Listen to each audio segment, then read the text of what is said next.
मैं तुम लोगों से शायद तुम्हारी पहली क्लास में बात किया होगा, मैंने किया होगा कि जब आप धरती पे आए हैं, आपका जन्म हुआ है, आपका एक वो क्या जन्म कुंडली बनती है, ग्रह नक्षत्र देखे जाते हैं, हाँ, तो मतलब बहुत योग संयोग से आपका देखा जाता है कि भाई ये लड़का क्या करेगा, हाँ, ये लड़की क्या करेगी, ये बच्चा क्या करेगा।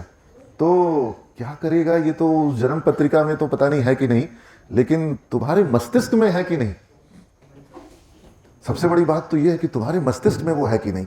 अगर वो तुम्हारे मस्तिष्क में है, अगर वो विचार, अगर वो खाका, अगर वो तस्वीर तुम्हारे दिमाग में क्लियर है, तब तो हो सकता है कि तुझ कुछ ना कुछ कर भी जाओ। लेकिन अगर वो मस्तिष्क में ही तुम्हारे नहीं है, अगर तुम्हारे दिमाग में ही नहीं है, तो फिर करने का चांसेस बहुत कम है, क्योंकि तुमको पता ही नहीं कि तुमको जाना कहाँ है। और तुम लोग कह सकते हो कि सर अब तो यहाँ आ गए, आए हुए भी समय हो गया, काफ़ी दिनों से पढ़ रहे हैं, कुछ लोग सेकेंड ईयर में हैं, 1 साल से पढ़ रहे हैं, 1.5 साल से पढ़ रहे हैं, 2 साल से पढ़ रहे हैं, अब भी आप पूछ रहे हैं सर कि हमको पता नहीं कि कहाँ जाना है। मैं तुमसे पूछता हूँ, क्या तुमको ऐसा लगता है कि सिमेज में जितने छात्र पढ़ रहे हैं सबको पता है कि कहाँ जाना है? क्या जिस रास्ते जाना है उस रास्ते पर हमारी चाल, हमारी रफ्तार सही है? क्या अगर तुम सोचो कि तुम्हारी जो एक बड़ी से बड़ी मंजिल हो सकती है, उस मंजिल के तक बहुत नजदीक पहुंच गए हो?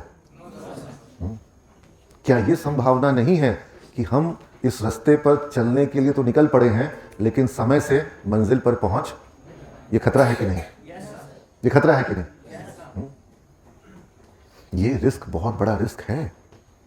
और समय पर अगर हम लोग जाग जाएं, समय पर अगर हम लोग सचेत हो जाएं, तो इस खतरे को कम कर सकते हैं। हम अपने सबसे महत्वपूर्ण लक्ष्य तक अगर ना भी पहुंच पाएं, तो उसके नजदीक पहुंच सकते हैं। मेरी बात समझ रहे हो?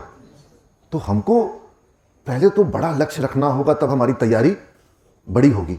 और फिर उस बड़ी तैयारी पे जब हम निकलते हैं, तो रास्ते के जो भटकाव होते हैं वो हमको भ्रमित करते हैं, वो हमको मिसगाइड करते हैं।